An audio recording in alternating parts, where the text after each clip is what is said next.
문수보살님이시여 오늘 당신께 귀한 저희들은 일심으로 명호를 부르고 일심으로 문수보살님을 마음속에 간직하게 싸우니 우리의 일거수일투족이 문수보살님의 현신이기를 간절히 바라오며 저희들이 정진행이 널리 퍼져 저희들이 사는 이곳을 온 생명 평화로이 살아가는 안락국토로 가꾸어 갈 수 있도록 합의하여 주시옵소서. 문수보살님이시여 부처님께서 나라고 할 것이 없다 하신 것은 내가 세상을 살아갈 수 있는 힘은 수많은 사람과 무생명의 은혜가 인연이 되었기에 문수보살님의 일행삼매 속에서 온몸 온마음으로 자비를 실천하여 내가 곧 너희며 너 또한 나라는 진리를 사무치게 깨닫게 하기 위함임을 알았나이다. 문수보살님이시여 관용과 베품으로써 탐욕을 다스리고 겸손과 자비로써 분노를 다스리며 정직과 진실로써 어리석음을 다스릴 수 있도록 문수보살님 지혜의 칼로 가호하여 주시옵소서. 문수보살님이시여 지극한 마음으로 서원하오니 보시바라밀로써 따뜻한 세상을, 지게바라밀로써 성의로운 세상을, 인욕바라밀로써 평화로운 세상을, 정진바라밀로써 성숙한 세상을, 선정바라밀로써 맑은 세상을, 반야바라밀로써 밝은 세상을 만들어 가겠사옵니다. 문수보살님이시여 간절히 바라옵건대 당신을 부르고 기도하며 정진한 인연 공덕으로 문수보살님의 묘길상 복덕의 성체로 화연하여 이르는 곳마다 복과 지혜에 부족한 참된 법을 펴게 하시며 모든 곳 어느 때나 어떠한 마장장애도 능히 극복하고 지원바 모든 공덕 온 세상에 골고루 나누어 모든 이웃이 문수보살님 반야지혜로 세세생생 부처님 품 안에 깃들어 행복을 누리는 불자되게 하여 주시옵소서. 나무 문수보살, 나무 문수보살, 나무 문수보살 마살.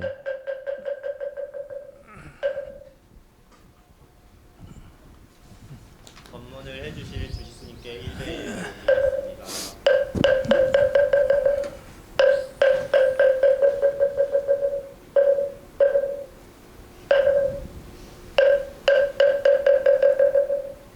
자리에 앉아주세요.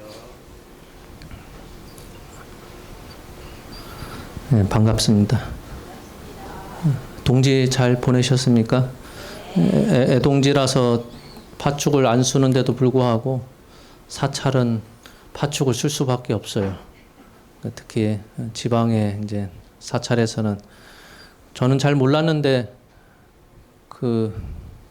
우리가 여기가 면천면 성할인데 성할이 옆에 성상리도 있고 뭐 원동리도 있고 문복리도 있고 뭐 이렇게 리가 여러 개가 붙어 있는데 그 마을 회관에서 팥죽을 영탑사로 다 받아가더라고요.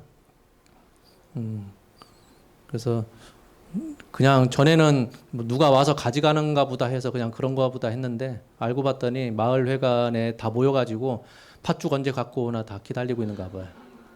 그래서 팥을 그렇게 80kg씩 쓰는구나. 밥 쪄오고 하는데도 건 한 60kg 이렇게 쪄오고 새알도 건 한 45kg 그렇게 하고. 그래서 아니 우리 신도들이 그렇게 집에 가져가나 했더니 그게 아니라 주위에 그 마을 회관에다가 다 이렇게 나눠서 그날 점심은 이제 영탑사에서 나눠주는 팥죽으로 이렇게 공양을 드시는가 봐요. 근데 올해는 특이하게 그 문복리에서 왜 팥죽을 안 주냐고 그랬었는가 봐요.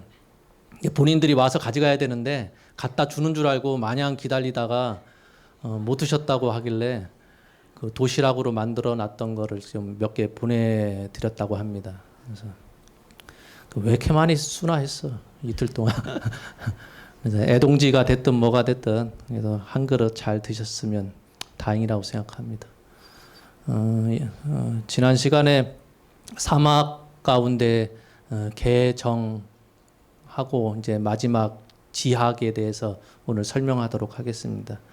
뭐 불교 기초교리 하면 다들 머리 아파하고 알아듣지 못하는 말이라서 그런데 그걸 좀 이렇게 알아듣는 말로 좀 풀어 쓰면 제가 그랬습니다. 개정의 사막이 우리가 알고 있는 팔정도에 딱 배대가 된다. 계학이라고 하는 것은 우리는 그냥 윤리도덕 지키는 건데 그게 그 팔정도에 뭐 정업, 정명, 말로 또 행동으로 또 행동을 통해서 살아가는 삶의 방식이 개에 해당된다. 그렇겠죠. 보면은 어떻게 말하고 어떻게 행동하느냐, 그걸 바탕으로 우리가 삶을 어떻게 생활해 나가고 있느냐, 그게 바로 윤리도덕 잘 지켜가면서 생활해야 되니까 거기에 해당된다 하였고, 그 마음의 평안, 정이라고 하는 것은 팔정도의 정정진, 정념, 정정에 해당된다고 그랬어요. 그럴 수밖에 없죠. 우리가 마음이 편안해지기 위해서는 흔히 그냥 가만히 앉아 있으면 마음이 편한 것이 아니라 그 근본 바탕에 선행을 해야 마음이 편하죠. 오늘 하루 힘들었어도 내가 뿌듯한 마음이 드는 이유는 나쁜 짓 안 하고 그래도 오늘 착한 일을 뭐 한 가지 했다라는 생각이 들면 오늘 그래도 돈 조금 벌고 또 일이 조금 힘들어도 오늘 그래도 나름대로 하루 열심히 잘 살았네라는 생각이 들겠죠. 마지막이 지혜에 해당되는 해악입니다. 해악은 정견과 정사유, 올바로 보고 본 것에 대해서 올바로 사유하는 것, 그것이 지혜에 해당되죠. 옛날 고대 인도에서는 지혜를 그렇게 보진 않았어요, 사실은. 옛날 고대 인도 사회에서는 지혜라고 하는 것은 뭐였냐면은 지금도 우리가 기도를 했지만은 사시기도를 했는데 사시기도에 사실은 알아듣지 못하는 사실 그 진언 같은 게 많죠. 진언 하면은 우리나라 말도 아니고 산스크리트어라고 할 것 같은데 인도 사람들도 몰라요, 무슨 뜻인지 잘. 근데 그런 걸 왜 넣어놨을까? 인도 고대 사회에서도 이런 똑같은 기도를 했는데 기도를 했을 때 아무 때나 하는 것이 아니라 그 삶의 터닝 포인트, 초하루 같은 거, 보름. 왜냐하면은 초하루는 이제 달이 다 사그러졌다가 새로 달이 점점 차오르는 때니까. 보름에 왜 하느냐? 달이 만월이 됐다가 점점 사그라들기 때문에. 그때 기도 안 하면 달이 새로 뜨지 않고 또 달이 서서히 잠겨가지 않는다라고 봤어요. 터닝 포인트가 또 뭐가 있겠습니까? 오늘 또 생일 불공을 했는데 사람이 태어날 때, 그다음에 사람이 죽을 때, 또 결혼할 때, 그다음에 해가 뜨는 그 찰나, 해가 지는 때, 그때 기도를 해봤어요. 누가? 사문들이. 브라만 사문들이 그때 기도를 꼭 했는데 안 하면은 세상이 무너진다고 본 거예요. 동짓날 기도를 제대로 안 하면 다시 해가 점점 그 길이가 차져야 되는데 안 차진다고 본 거예요. 그러니 그 사람들이 세상 무너지지 않기 위해서 철저하게 그 때를 잘 지켜서 기도를 했는데 기도 내용을 우리가 알고 있는 진언처럼 잘 못 알아듣는 말이잖아요. 못 알아듣는 말인데 여러분들 생각을 해보세요. 그 스님들도 천수경 다들 외우고 있지만 기도할 때 보면 천수경 책 펴놓고 하거든요. 못 외워서가 아니라 멍청해서가 그런 게 아니라 오자 잡지 않으려고 하는 거거든요. 그러니 그때 사람들도 그 진언을 할 때 가장 중요시 여겼던 게 오자를 잡지 않는 거. 왜냐? 그 진언의 내용은 무슨 말인지는 모르겠으나 그 담고 있는 뜻이 분명히 있기 때문에 오자를 잡으면은 내용이 잘못 전달된다고 본 거예요. 그러니 오자 잡지 않기 위해서 애를 많이 썼는데 그 얘기는 무슨 얘기냐? 굳이 사문이 아니더라도 그 진언을 분명하게 알고 있으면 오자만 잡지 않으면 누구라도 따라하면 된다는 얘기입니다. 그러면 좋을 것 같죠? 그게 문제가 되는 게 진언에는 잘못이 없어요. 근데 그 진언을 누가 하느냐에 따라서 달라지죠. 예를 들어서 그 티벳에는 밀교라는 게 있죠. 밀교라는 게 비밀스러운 가르침이란 뜻인데 비밀스러운 가르침은 아무한테나 전달해 줄 수가 없죠. 왜냐? 제자들 중에서도 인격이 된 사람이 된 사람한테만 그 비밀스러운 가르침을 전달을 해줬는데 그 이유가 뭐냐? 진언은 옳고 그름이 없어요. 그대로 오자를 잡지 않고 그대로 따라하기만 하면 돼요. 그 얘기는 살인자가 됐든 도둑놈이 됐든 천하의 악인이 됐든 그 진언을 배워서 오자 잡지 않고 그대로 외우면 그 효과가 나타난다는 거예요. 그래서 밀교에서는 함부로 그런 가르침을 막 가르쳐 주지 않았어요. 누구한테 가르쳐 주느냐? 오랜 시간 동안에 제자들을 살펴보다가 인품이 된 사람, 말 그대로 인격이 된 사람한테만, 제자한테만 이렇게 몰래 불러가지고 가르쳐 줬다는 거예요. 그래서 그때 고대 인도 사회에서의 지혜라고 하는 것은 그대로 옷자 잡지 않고 하면 되긴 하는데 그게 무슨 의미를 갖고 있는지, 어떤 결과를 나타내고 있는지를 아는 게 지혜예요. 이해 가시죠? 아들 낳기 위해서는 그 큰 통에다가 그 공약물을 올려놓고 그 주걱으로 저어야 되는데 주걱으로 만들 수 있는 나무가 따로 있다는 겁니다. 그 뭐죠? 무화과 나무로 저어야 된대요. 그 왼쪽으로 몇 번 젓고 오른쪽으로 몇 번 젓고 그런 방식이 있는데 그걸 아무한테나 알려줄 수가 없죠. 그러니까 왜 무화과 나무로 만든 국자로 저어야 되는지를 아는 게 지혜예요. 근데 부처님이 말씀하신 지혜는 그런 지혜가 아니죠.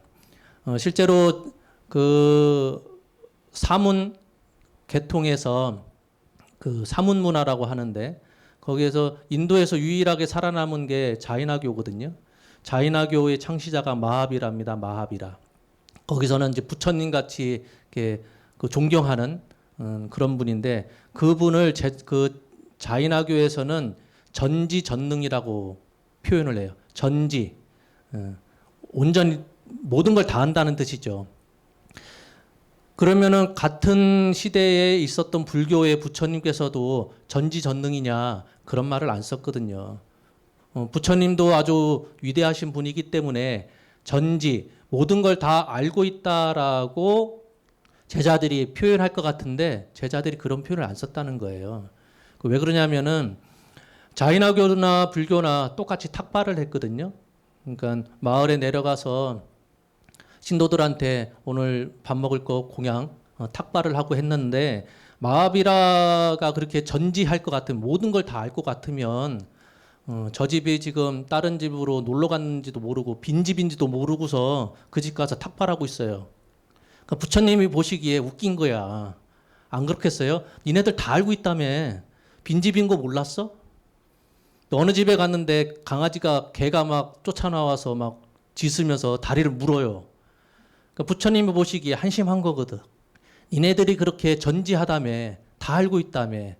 다 알고 있으면서 저 집에서 저 집 가면은 개가 튀어나와가지고 물을 줄 몰랐나? 근데 왜 탁발하러 거기 가?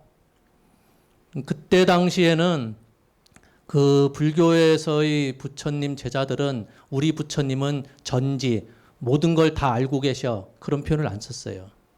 그러면은 시대에 흘러와 가지고 우리는 그렇게 생각을 하죠. 아, 우리 부처님은 다 알고 다 보시니까 전지전능하신 분이야.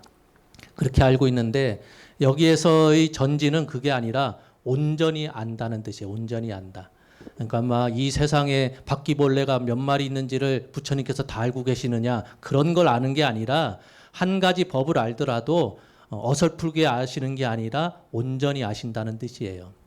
그게 불교에서 말하는 지혜거든요. 온전한 지혜. 그래서 불교에서 말하는 지혜라고 하는 것은 출발점이 정견입니다. 올바로 보는 것. 무엇을 올바로 보는 것이냐? 세상의 모습을 올바로 보는 것. 세상의 모습이 어떻다? 세상은 참 살기 힘든 곳이다. 힘든 데에는 분명한 이유가 있고 그러니 그 힘든 이유를 없애버려야 된다. 그리고 없애는 데에는 우리가 길이 분명히 있다. 없애는 길이 있다. 그것이 정견이에요.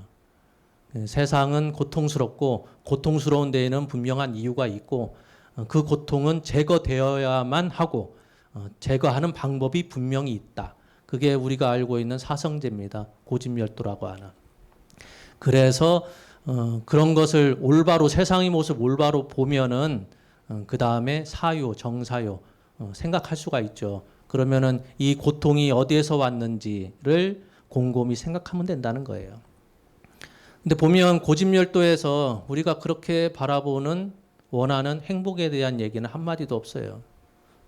다들 행복해지고자 종교를 믿고 절에 나와서 기도하고 저 교회 나가서 예배 보고 하는 건데 부처님의 행복에 대해서 아무 말씀을 하신 적이 없습니다. 행복하기 위해서는 뭐가 필요하죠? 즐거움은 행복한가요? 아니면 성공을 해야 행복한가요? 아니면 뭔가 그 근사한 물건을 얻어야, 명품 가방을 얻어야 행복한가요? 자식이 잘 되면 행복한가요? 그럴 수는 있겠죠. 그렇게 말을 하는 사람들은 있으니까. 근데 실제로는 부처님이 말씀하신 행복이라고 하는 것은 괴롭지만 않으면 행복이라고 했어요. 행복을 얘기하진 않았지만 괴롭지 않은 것, 괴로움이 사라진 것 자체가 행복이라고 본 거예요. 불교에서는. 그래서 행복이 따로 있는 것이 아니라 괴롭지 않은 것, 괴로움을 사라지게 하면은 그 자체가 행복이라고 봤죠. 그러니 부처님께서 보시기에 그러면은 무엇을 곰곰이 정사요, 무엇을 생각해야 되느냐, 왜 괴로우냐, 왜 괴로우냐를 곰곰이 생각해 보면 왜 괴로운 것 같습니까? 내 맘 같지가 않기 때문에 괴롭죠. 내 맘 같지가 않아서. 결과가 중요한 게 아니에요. 내 자식이 아니면은 내 형제가 어떤 일을 했을 때, 같이 일을 했을 때 그 결과가 좋게 나오느냐 안 나오느냐가 중요한 게 아니에요.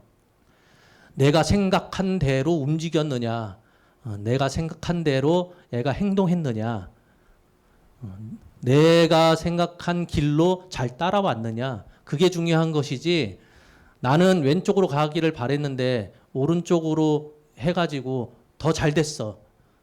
기분 좋을 것 같죠? 안 그래요.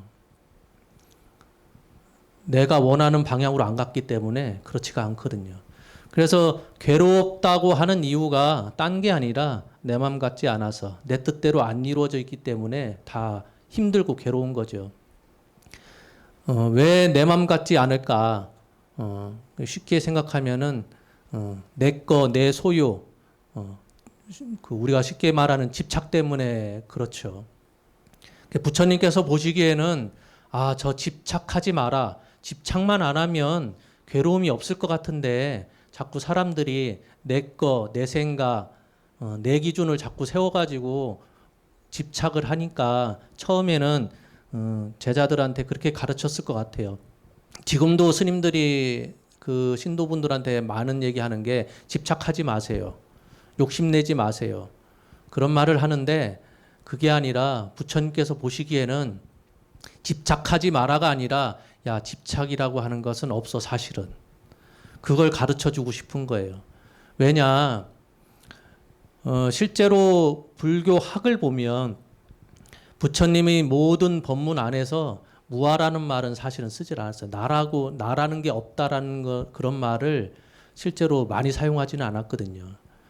왜 그러면 불교 학에서 무아, 나라는 것은 없어라고 자꾸 주장을 하느냐? 집착이라는 것 자체가 없다라는 것을 설명하기 위해서 무아를 설명을 해요. 무슨 얘기냐면은 집착이라고 하는 것의 본 바탕은 누구한테서부터 나왔느냐? 나라고 하는 것을 자꾸 중심에 세웠기 때문에 내 거, 내 소유, 내 마음, 그런 단어가 생긴 거거든요. 집착이라고 하는 것의 근본 바탕은 나라고 하는 것을 세웠기 때문에 집착이 생기는 거거든요. 그러니 부처님이 보시기에 야, 집착이라고 하는 것이 실제로 없는 건데 없다는 것을 뭐라고 설명할까 하다 보니 다른 방식으로 설명한 게 무와 나라고 하는 것은 없어. 그러니 그 중심이 되는 나라고 하는 것이 없는데 집착이라고 하는 게 있겠어? 없겠죠? 그렇게 설명하는 겁니다. 근데 그걸 못 알아들으니까 우리가 새로운 방법으로 기초교린이 하면서 온갖 단어를 많이 쓰는 경우죠. 그러니 인도 고대 사회에서는 지혜라고 하는 것은 내가 기도를 하는데 그 기도의 효험이 어떻게 나타나는지, 왜 하는지 그 이유를 분명히 아는 것이 지혜였는데 불교 부처님이 가르침 안에서의 지혜라고 하는 것은 그런 것을 이야기하는 게 아니라 세상이 돌아가는 모습이 어떻다라는 것을 똑바로 보고 나서 그렇다면은 그렇게 살지 않기 위해서 우리가 뭐가 필요한지를 곰곰이 생각하는 것, 그게 지혜라고 본 거예요. 그래서 개정의 사막이라는 표현을 썼는데 그거를 어떤 스님이 그 비유로서 설명하더라고요. 그 항아리에 물이 가득 차 있는데 항아리가 깨져 있으면 물이 질질질 셀 거고, 항아리를 마구 흔들어대면은 항아리에 있는 물이 막 파도 치듯이 넘실넘실해서 밖으로 튀어나오잖아요. 그래서 그 항아리를 갖고선 그 개정의 사막을 비유했는데, 그 개학이라고 하는 것은 그 항아리 자체를 얘기하는 거고, 그다음에 정학이라고 하는 것은 그 항아리 안에 담겨 있는 물이래요. 그리고 지혜에 해당되는 부분은 그 물이 그 항아리가 흔들리지 않아서 고요하게 담겨 있는 모습, 그것을 지혜라고 표현을 하더라고요. 그러니 개를 잘 지켜야 항아리가 금이 가지 않고, 또 아니면 모나지 않고 깨지지 않고, 또 근사한 모양이어야 우리가 알고 있는 마음 편안함, 정이라고 하는 물을 담을 수가 있고, 그리고 지혜가 있어야 담긴 물이 막 흔들려서 항아리 밖으로 막 튀어나오지 않고 바닥을 적시지 않고 고요하게 담아 있을 수가 있죠. 그래서 그 모든 가르침 자체가 다른 표현을 많이 사용했을 뿐이지 큰 틀에서는 이 개정의 사막을 벗어나지가 않죠. 개정의 사막을 어디에 배달을 했죠? 팔정도에 배달을 했잖아요. 그러니 결국은 우리가 알고 있는 팔정도가 개정의 사막에 딱 들어맞고, 팔정도를 지금 대승불교에서는 뭐라고 얘기를 하죠? 육바라밀이라고 얘기하잖아요. 육바라밀이 팔정도를 얘기하는 거고, 팔정도가 사막을 얘기하는 거고, 그러니 육바라밀이 사막을 얘기하는 거나 마찬가지죠. 그러니 그 내용을 잘 살펴보면 책바퀴 돌듯이 빙빙빙 돌고 있는 거예요. 딴 게 아니라 불교라고 하는 것은 착한 일하고 악한 일 안 한다라고 간단하게 설명했지만, 그걸 조금 더 풀어서 생각을 해보면 세상을 살아가면서 윤리도덕 잘 지켜가고, 윤리도덕 잘 지켜가면 나도 모르게 선행하게 되고 악행 안 짓게 되면 마음이 편안해지고, 편안해지면 세상사 괴로울 일이 없으니까 그거 자체를 행복으로 여기는 거거든요. 그러니까 지혜가 딴 게 있는 게 아니라 살면서, 요즘은 윤리도덕 가르치는지 모르겠습니다. 역사도 그 국사인가요? 한국사도 잘 안 가르친다고 하더라고요. 수능에 뭐 점수가 뭐 배정이 되어 있는지 안 되는지 모르겠으나, 그러니까 가장 필요한 것을, 여러 사람이 모여 살고 있는 가운데 규칙을 잘 지켜야 된다, 규범을 잘 지켜야 된다라는 것이 기본인데도 불구하고 그런 걸 잘 안 가르치는 경우가 많죠. 이게 세상사가 복잡하게 돌아갈 것 같지만 그렇지가 않죠. 여러 사람이 살고 있으니 그 안에서 규칙 잘 지키고, 잘 지키는 가운데에서 화합하기 위해서 착한 일하고 나쁜 일 안 지내면 마음이 편안해지고, 마음이 편안하다는 뜻은 괴롭지 않다는 뜻이니, 괴롭지 않으면 그 자체가 행복이다, 그렇게 알면 되는데, 그렇게 아는 것과 실제는 또 다르죠. 아마 법당 벗어나면 또 날이 왜 이렇게 추울까, 빨리 봄 왔으면 좋겠네, 그래 생각이 들겠죠. 겨울이기 때문에 추운 것이고, 여름이기 때문에 더운 거죠. 여름인데 덥지 않으면 여름이라고 이름 붙일 필요가 없고, 겨울인데 춥지 않으면 우리가 겨울이라는 이름을 붙일 이유가 없죠. 우리가 살면서 그렇게 명칭을 붙여놓고 그 안에서 싫다고 그래요. 괴롭다고 그래요. 그러니까 세상 일이 웃긴 일들이 많아요. 오늘 일요법회에 참석해 주셔서 감사합니다. 마치겠습니다.